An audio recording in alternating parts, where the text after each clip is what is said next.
12 bulan yang semestinya menjadi perhitungan tanggal kalian, yaitu bulan-bulan Hijriyah: Muharram, Safar, Rabiul Awal, Rabiul Tsani, Jumadil Ula, Jumadil Tsaniyah, Rajab, Sya'ban, Ramadan, Syawal, dan kita sekarang berada di akhir Dzulqa'dah, dan kita akan tiba bulan depan di Dzulhijjah.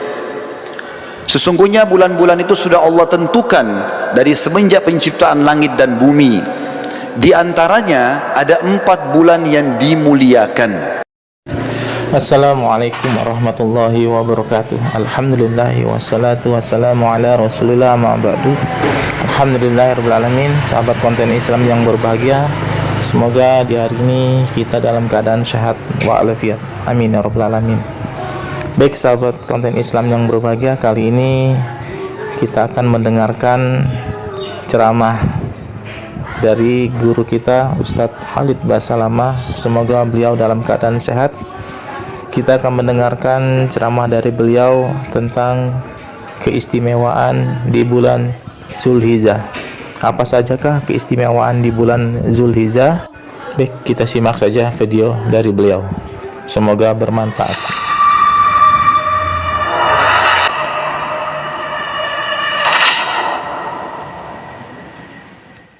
Alhamdulillahil qail, segala puji bagi Allah subhanahu wa ta'ala yang telah berfirman, Inna iddatash syuhuri indallahi 12 syahran fi kitabillah, yawma khalaqas samawati wal arda minha 4 hurum, dhalika ad-dinul qayyim, fala tadlimu fihinna anfusakum, wa qatilul musyrikina kaffatan kama yuqatilunakum kaffa, wa'lamu anna Allaha ma'al muttaqin. Sesungguhnya di sisi Allah subhanahu wa ta'ala ada 12 bulan semenjak diciptakannya langit dan bumi, dan di antara 12 bulan itu ada 4 bulan yang dimuliakan. Itulah ajaran agama yang lurus. Maka jangan pernah kalian menzalimi diri kalian di 4 bulan itu, dan perangilah orang-orang musyrik secara keseluruhan sebagaimana mereka memerangi kalian, dan ketahuilah Allah selalu bersama dengan orang yang bertakwa. Walhamdulillahil qail, segala puji juga bagi Allah yang telah berfirman, wal fajri walayalin ashrin wasyaf'i wal watr, dan demi subuh serta 10 malam berturut-turut sebelum subuh itu, serta kejarlah hari ke-8 dan hari ke-9-nya. Wassalatu wassalamu at-tammaini ala rasulillahi sallallahu alaihi wa sahbihi wa sallam al-qail. Juga kita panjatkan salam hormat kita penuh dengan cinta dan kerinduan kepada Nabi Muhammad sallallahu alaihi wasallam yang telah bersabda, "Ma min ayyamin al-amalu salihu fihi ahabbu ila Allah min hadhihi al-ayyam, ya'ni al-ashr." Tidak ada hari-hari sepanjang tahun di mana setiap amal salih yang dikerjakan lebih Allah cintai dibandingkan yang dikerjakan di 10 hari awal bulan Zulhijjah. Qalu walal jihadu fi sabilillah ya Rasulullah. Para sahabat mengatakan, jihad pun di jalan Allah wahai utusan Allah belum bisa mengalahkan amal-amal yang dikerjakan di 10 awal bulan Zulhijjah. Qala walal jihadu fi sabilillah. Maka Nabi SAW bersabda, jihad pun di jalan Allah belum bisa mengalahkan, illa rajulun kharaja binafsihi wa malihi wa lam yarji bidzalika bisyai', kecuali seseorang yang keluar berperang berjihad membawa seluruh harta dan jiwanya, kemudian dia tidak membawa pulang keduanya. Asyhadu an la ilaha illallah wahdahu la syarikalah wa asyhadu anna Muhammadan abduhu wa rasuluh. Saya bersaksi tidak ada yang berhak disembah kecuali Allah, dan Muhammad juga benar-benar hamba juga utusannya. Amma ba'd. Saudaraku seiman sedang Jumat rahimani wa rahimakumullah. Ayat tadi yang saya bacakan itu adalah sebuah pesan ilahi yang kekal ditelawakan oleh orang-orang beriman dalam surah At-Taubah ayat 36 yang bunyinya, a'udzubillahi minasyaitonirrajim, inna iddatash syuhuri indallahi 12 syahran fi kitabillah, yawma khalaqas samawati wal arda minha 4 hurum, dzalika ad-dinul qayyim, fala tadlimu fihinna anfusakum, wa qatilul musyrikina kaffatan kama yuqatilunakum kaffa, wa'lamu anna Allaha ma'al muttaqin. Sesungguhnya di sisi Allah subhanahu wa ta'ala ada 12 bulan yang semestinya menjadi perhitungan tanggal kalian, yaitu bulan-bulan Hijriyah: Muharram, Safar, Rabiul Awal, Rabiul Thani, Jumadil Ula, Jumadil Thaniya, Rajab, Sya'ban, Ramadan, Syawal, dan kita sekarang berada di akhir Dzulqa'dah, dan kita akan tiba bulan depan di Dzulhijjah. Sesungguhnya bulan-bulan itu sudah Allah tentukan dari semenjak penciptaan langit dan bumi. Di antaranya ada 4 bulan yang dimuliakan. Makna dimuliakan, saudaraku seiman, adalah dijelaskan oleh salah satu penafsir yang masyhur, Imam Qurtubi rahimahullah, dalam kitab beliau Tafsir Ahkam Quran. Pada saat menjelaskan At-Taubah 36, beliau mengatakan yang dimaksud dengan dimuliakan seperti dimuliakannya Mekah dan Madinah. Dua ini dikenal dengan wilayah Haramain, 2 tempat yang dimuliakan. Maka setiap amal saleh yang dikerjakan di sana akan dilipat gandakan pahalanya, dan setiap dosa yang dilaksanakan atau dilakukan di sana akan dilipat gandakan hukumannya. Sampai Hasan Basri rahimahullah mengatakan 1 dirham yang dikeluarkan di Mekah menyamai pahala solat yang 100.000. Maka 1 dirham di Mekah sama dengan 100.000 dirham, sebagaimana solatnya juga begitu. Imam Qurtubi berkata rahimahullah, bulan-bulan juga yang 4 ini dimuliakan oleh Allah, menandakan semua amal soleh yang dikerjakan di 4 bulan ini pahalanya lebih banyak daripada bulan-bulan yang lain. Dan kalau seseorang melakukan dosa, maka akan dilipat gandakan hukumannya. Mungkin muncul pertanyaan kecil, saudaraku seiman, di benak kita. 4 bulan itu apa saja? Dijelaskan oleh baginda Nabi alaihi salatu wassalam di dalam hadis sahih riwayat Al-Hakim dalam kitab Mustadraknya. Beliau mengatakan, Rajabun madarun baina Jumadi wa Sya'ban wa 3 mutawaliyat, Dzulqa'dah, Dzulhijjah wa Muharram. 4 bulan itu adalah bulan Rajab yang terhimpit antara bulan Jumadi dan bulan Sya'ban, bulan ke-7 dari bulan-bulan Hijriah. Kemudian ada 3 bulan berurutan, kata Nabi SAW. Dzulqa'dah, kita sekarang berada di tanggal 21 Dzulqa'dah. Dzulhijjah, bulan depan, dan juga Muharram. Artinya, saudaraku seiman, kita ini sekarang sedang berada di bagian bulan-bulan dari 4 yang Allah muliakan. Setiap amal saleh yang kita kerjakan di sini, yang sudah jelas ada tuntunan wahyu Al-Quran dan sunnahnya, solat 5 waktu, solat sunnah, puasa wajib, puasa sunnah, puasa sunnah, kemudian juga zikir, membaca Al-Quran, ziarah orang tua atau ziarah kuburan, atau jenguk orang sakit, apa saja yang merupakan ibadah, maka akan dilipat gandakan pahalanya. Begitu juga dengan dosa yang dikerjakan, maka akan dilipat gandakan hukumannya. Banyak di antara kaum muslimin menyibukkan diri beribadah di bulan Ramadan, dan itu sangat bagus, karena Ramadan juga bulan yang dimuliakan. Tetapi masih banyak di antara kita yang belum memahami ternyata selain Ramadan ada juga bulan-bulan lain yang tetap juga dilipat gandakan pahala. Dan kita sekarang berada di salah satunya, bulan Dzulqa'dah. Dan insya Allah dalam 8-9 hari ke depan kita akan masuk lagi di bulan yang setelahnya Dzulhijjah, dan kita akan masuk lagi setelahnya bulan Muharram. Allah mengatakan itulah ajaran agama yang lurus. Maka jangan pernah kalian menzalimi diri kalian di 4 bulan itu secara khusus. Makna zalim adalah berbuat dosa, karena sudah dijelaskan tadi oleh Imam Qurtubi akan dilipat gandakan hukumannya bagi pelaku dosa. Dan perangilah orang-orang musyrik secara keseluruhan sebagaimana mereka memerangi kalian. Makna ini adalah pernah ada larangan Allah subhanahu wa ta'ala untuk berperang di 4 bulan ini. Di awal-awal Islam, bulan Rajab, bulan Dzulqa'dah, bulan Dzulhijjah dan bulan Muharram dilarang kita berperang. Tapi setelah turun ayat, setelah 4 ayat atau 4 bulan ini dijelaskan, perangilah orang-orang musyrik secara keseluruhan sebagaimana mereka memerangi kalian, artinya tidak dibatasi lagi. Bulan manapun dari 12 bulan kalian boleh berperang selama itu dibutuhkan. Dan ketahuilah Allah selalu bersama dengan orang-orang yang bertakwa. Saudaraku seiman, dari 4 bulan ini saya akan kerucutkan bahasan karena di khutbah Jumat dan waktu terbatas. Kita akan fokus membahas 1 bulan saja. Saya akan langkahi bulan Rajab, bulan Dzulqa'dah, dan bulan Muharram. Tapi kita akan fokus ke bulan Dzulhijjah, yang kurang lebih akan kita masuk 8 hari atau 9 hari dari hari kita sekarang. Mungkin muncul pertanyaan lagi, saudaraku seiman, kenapa harus hanya fokus bulan Dzulhijjah? Karena memang bulan ini umumnya ulama mengatakan kalau ada bulan yang bisa menyaingi Ramadan, itu adalah bulan Zulhijjah. Apa sebabnya? Allah telah menyebutkan dalam surah Al-Fajr. Surah Al-Fajr ini teman-teman sekalian, Allah sebutkan di 3 ayat pertamanya. Tadi sudah saya bacakan di pembukaan khutbah ini. A'udzubillahi minasyaitonir rajim. Bismillahirrahmanirrahim. Wal fajri walayalin ashrin wasyafi'i wal watr. Demi waktu subuh, Allah bersumpah atas nama subuh itu, dan 10 malam berturut-turut sebelumnya, serta hari ke-8 dan hari ke-9-nya. Sebelum saya jauh masuk ke tafsir daripada ayat ini, kita akan menjelaskan dulu atau menyampaikan terlebih dahulu sebuah hadis Bukhari.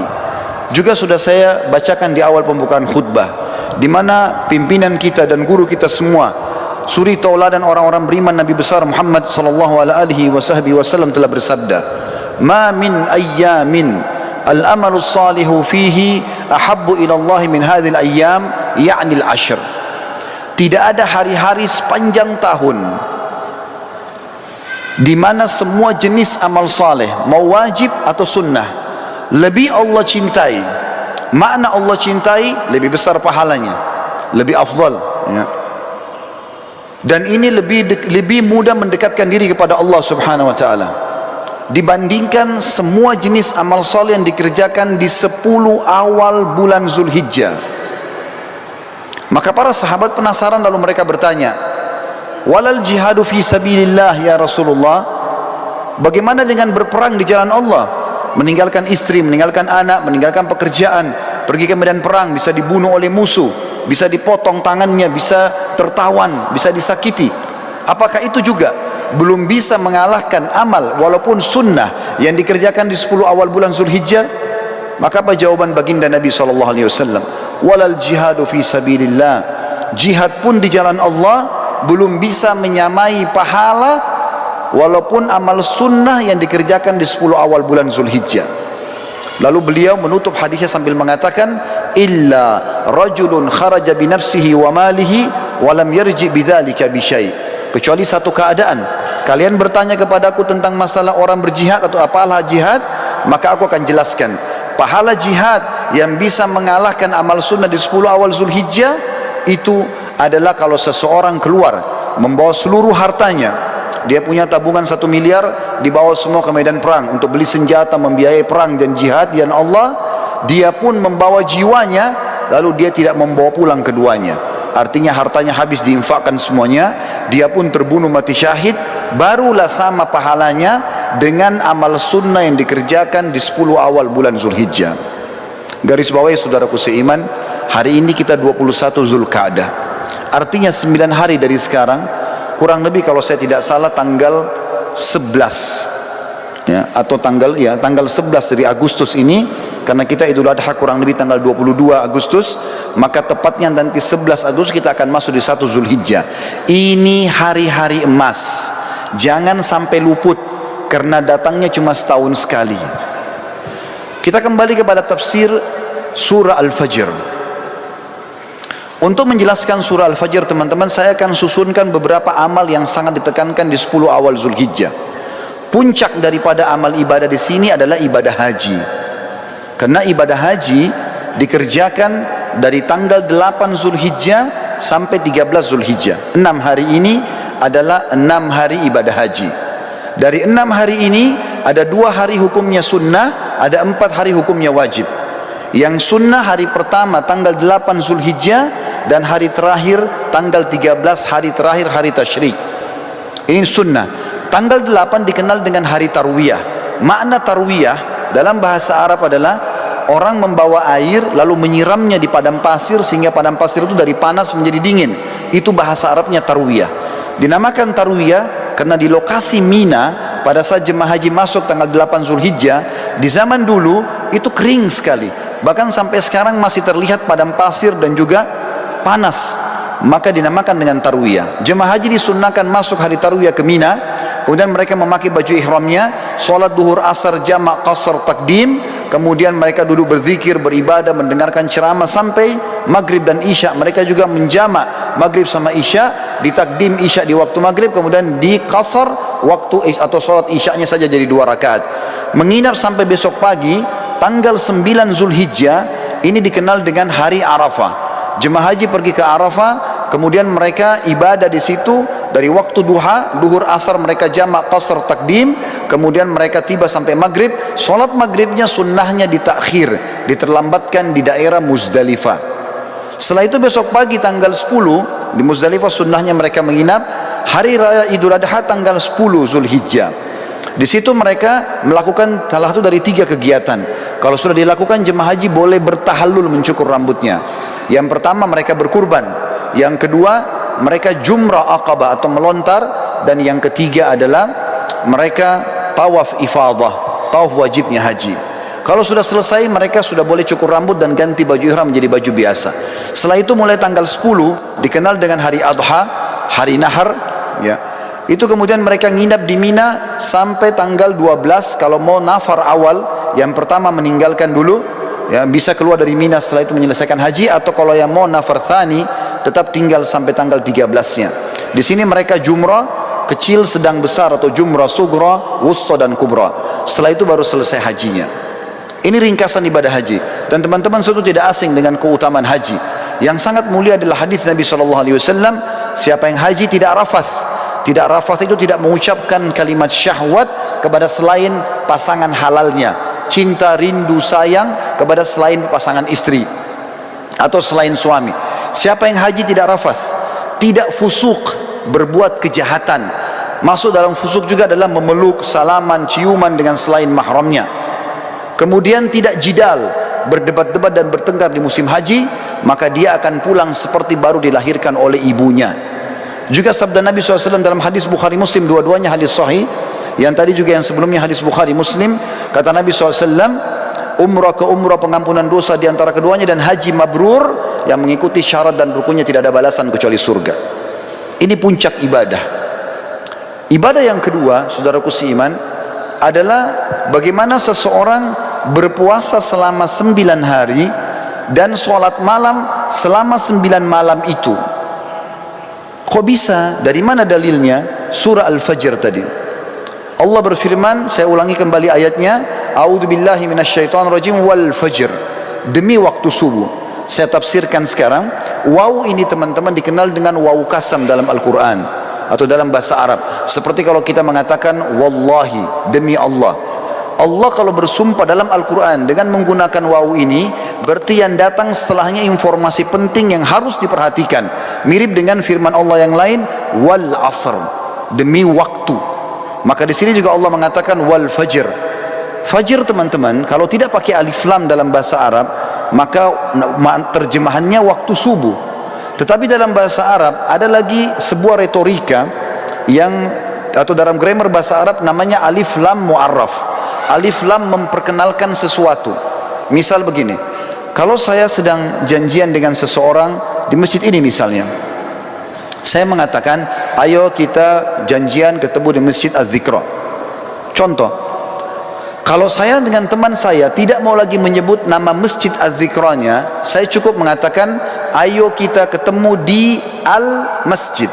Alif lam ini dalam bahasa Arab sudah menutupi nama tempat yang sedang jadi target. Contoh yang lain, orang Arab kalau mengatakan rajulun, seorang laki-laki, belum jelas siapa dia, maka mesti dijelaskan nama dia siapa baru bisa lengkap dalam retorika bahasa Arab. Tapi kalau saya sama teman saya sudah tahu siapa yang kami maksudkan laki-laki siapa, cukup kami mengatakan ayo kita ketemu dengan ar-rajul pakai alif lam. Allah di sini teman-teman menggunakan alif lam ini, wa al-fajr. Kalau Allah bilang wa fajr, demi subuh, maka subuhnya terbuka sepanjang tahun. Tapi ternyata ada yang Allah inginkan di sini. Wa al-fajr, berarti demi subuh tertentu yang Allah inginkan, kejarlah itu. Dan umumnya ulama tafsir mengatakan ini adalah subuh hari raya Idul Adha. Dan dari sini ulama tafsir hampir seluruhnya sepakat mengatakan Idul Adha lebih afdal daripada Idul Fitri. Setelah sholat Idul Fitri tidak ada ibadah khusus yang diperintahkan. Kalau ada orang mau silaturahim, orang mau ketemu sama temannya, mau ziarah, apa saja, mau lakukan kegiatan-kegiatan positif, boleh saja. Tapi setelah sholat Idul Adha ada ibadah khusus. Allah katakan dalam ayat lain, A'udzubillahi minasyaitonirrajim, fasalli li rabbika wanhar. Salatlah hai Muhammad Idul Adha itu dan berkurbanlah setelahnya. Maka Idul Adha adalah lebih afdal daripada Idul Fitri, walaupun kita kadang-kadang lebih merapengan Idul Fitri di negara kita. Tapi ini makna tafsir Al-Fajr. Lalu Allah bilang di ayat kedua, walayalin ashr. Waw ini saudaraku seiman dalam bahasa Arab dikenal dengan waw ataf, penyambung hukum ayat sebelumnya. Apa yang berlaku sumpah Allah di ayat pertama berlaku juga pada ayat kedua. Artinya, dan kejar juga dirikan solat malam di 10 malam berturut-turut sebelum subuh itu. Berarti di sini teman-teman sekalian, Allah Subhanahu wa taala memerintahkan kita untuk menghidupkan malamnya ya di 10 awal bulan Zulhijjah. Sementara ibadah puasanya tadi yang saya katakan diambil oleh para ulama dari hadis Bukhari, kalau amal-amal soleh lebih baik daripada jihad, dan termasuk amal soleh adalah puasa mutlak namanya. Kemudian Allah tekankan masalah haji di ayat ketiga, wasyaf'i wal watar, dan fokuslah ibadah di tanggal 8 dan tanggal 9. Maksudnya 8 hari tarwiyah tadi dan 9 hari Arafah. Saudaraku seiman, di sini berpuasa dan juga sholat malam dianjurkan karena ada surah Al-Fajr tadi. Ibadah yang selanjutnya yang sangat ditekankan adalah berkurban, dan ini diikutkan dengan sholat Idul Adha sebelumnya. Sesuai dengan firman Allah SWT, fasalli li rabbika wanhar, salatlah hai Muhammad Idul Adha dan berkurbanlah setelahnya. Lalu setelah itu masuklah ibadah-ibadah umumnya yang diperintahkan di dalam agama kita yang kita bisa kerjakan. Tapi yang kita ingin simpulkan teman-teman sekalian, setiap amal yang kita kerjakan dari awal Zulhijjah sampai akhir atau sampai 10 Zulhijjah itu akan mengalahkan pahala jihad. Oleh karena itu jangan disia-siakan. Perbanyaklah amal soleh, dirikan sholat malamnya, puasalah siang harinya, lalu persiapkanlah hewan-hewan kurban yang terbaik akan kita kurbankan nantinya. Para sahabat ridwanullahi alaihim, mereka berkurban dengan cara membeli domba-domba mereka 6 bulan sebelum Idul Adha, lalu mereka sengaja menggemukkan kurban tersebut, lalu kemudian mereka menyembelihnya di Idul Adha karena diberikan untuk Allah Subhanahu wa taala. Berhubungan juga dengan masalah ini, sebelum saya menutup khutbah ini, perlu ditekankan tentang masalah Idul Adha. Selain sholatnya yang sudah masyhur 2 rakaat yang kita kerjakan dengan khutbahnya, tapi kurbannya yang perlu digarisbawahi. Kurban ini teman-teman terdiri dari 3 jenis hewan yang sudah masyhur, kambing sama domba umurnya setahun minimal, kemudian sapi kurang lebih 2 tahun, dan unta minimal 5 tahun. Tapi dari 3 jenis hewan ini, yang paling ditekankan adalah domba dan kambing. Sering kali saya dengar dari panitia masjid, kalau ada orang-orang kita yang akan menerima daging kurban, mereka kalau melihat vouchernya tertulis daging kambing, mereka tidak mau mengambilnya. Bahkan banyak masjid mungkin tidak melaksanakan kambing ini. Padahal sebenarnya kalau kita mau lihat afdaliyahnya, maka terletak pada domba dan kambing. Dalilnya adalah, yang pertama, Nabi Ismail alaihissalam pada saat tidak jadi disembelih oleh Ibrahim, kira-kira diganti apa oleh Allah? Jawabannya jelas, diganti dengan domba. Allah sebutkan dalam Al-Quran. Kemudian yang kedua, hadis Bukhari menjelaskan, baginda Nabi SAW beliau berkurban dengan 65 ekor domba atas nama beliau sendiri. Beliau menyembelih 15 ekor dengan tangannya yang mulia, kemudian 4 atau 50 ekor dilanjutkan oleh Ali bin Abi Thalib radhiyallahu anhu. Berarti memang domba ini adalah hewan yang sangat dianjurkan, dan termasuk sunnah Nabi SAW selain menyembelihnya juga memakan sebagian dagingnya. Beliau pada saat selesai berkurban, beliau mengatakan, idrib li sahma, kosongkan atau lowongkan untukku sebagian daging tersebut. Maka Nabi SAW pun mengkonsumsi itu. Dan kambing ini teman-teman sekalian, sebagai penutup dalam khutbah kita, adalah hewan yang kalau dimakan dengan diniatkan ini adalah perintah agama, bisa mendapatkan pahala. Yang pertama, dalilnya adalah hadis Bukhari menjelaskan Nabi SAW sangat gemar memakan paha kambing. Jadi kalau ada persepsi mengatakan kambing itu adalah hewan atau makanan orang Arab, ini keliru. Tapi dia adalah makanan umat Islam, karena memang Nabi SAW sangat gemar dengan paha kambing. Yang kedua, berhubungan dengan dalil ini adalah akikah. Kita tahu setiap muslim kalau punya anak laki-laki, sembelih 2 ekor kambing. Kalau anak perempuan 1 ekor kambing. Ini berlaku baik itu muslim Arab, baik itu muslim bule, baik itu muslim dari Afrika, baik muslim dari Asia Tenggara atau orang Melayu, sama saja. Anak laki-laki 2 ekor kambing, anak perempuan 1 ekor kambing. Dan sunnahnya dalam hadis Bukhari Muslim juga dijelaskan, waktu Hasan dan Husain radhiyallahu anhum lahir, baginda Nabi SAW memerintahkan agar Ali bin Abi Thalib radhiyallahu anhu menyembelih domba domba untuk Hasan, kemudian berkata, hai Ali, bagikanlah dagingnya kepada kaum muslimin, tetangga-tetanggamu, dan ambillah sebagian untuk dimakan. Sunnahnya membagi sampai sepertiga. Berarti di sini teman-teman, kambing itu, domba dianjurkan untuk dimakan, karena dalam akikah tidak bisa diganti dengan hewan lain. Dan yang ketiga adalah Idul Adha, di mana sudah saya jelaskan tadi, kalau Ismail AS digantikan oleh Allah dengan domba, begitu juga Nabi SAW menyembelih dengan domba. Tentu menyembelih sapi boleh, menyembelih unta boleh, tapi kalau kita mencari afdaliyahnya, maka kita akan melihat dalil-dalil ini menunjuk atau mengerucut kepada kambing. Semoga bisa diambil manfaat. Aqulu qauli hadza, saya sudah mengucapkan perkataan saya ini, wa astaghfirullah li wa lakum, dan saya beristighfar kepada Allah, mengajak jemaah juga istighfar kepada Allah. Fastaghfiruhu innahu huwal ghafurur rahim. Beristighfar dan bertobatlah, karena dia Maha menerima taubat hamba-hambanya.